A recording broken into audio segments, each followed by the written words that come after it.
Hello teacher. Try the transitions and drawings functions on Google Slides for a more engaging lesson experience for your students. Step 1. Add interactive elements to your slides, such as buttons, forms, and hyperlinks.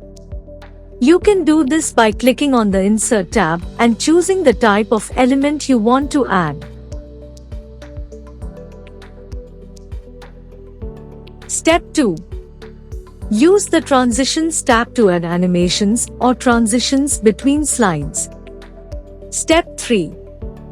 Use the Drawing tool to add custom shapes and diagrams to your slides. This can be useful for creating mind maps or visual aids. Step 4. Use the Present function to present your slides to your audience. This will allow you to control the pacing of your presentation and keep your audience engaged. Step 5.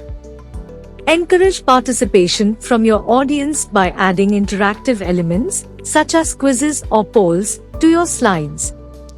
You can do this by using the Forms tool. The Drawings function can be especially useful in the classroom when teaching subjects like science or math that rely heavily on visual aids. For more such tech tips from InnerScore that can help teachers like yourself learn new skills, save time, and navigate the digital world, subscribe to our YouTube channel.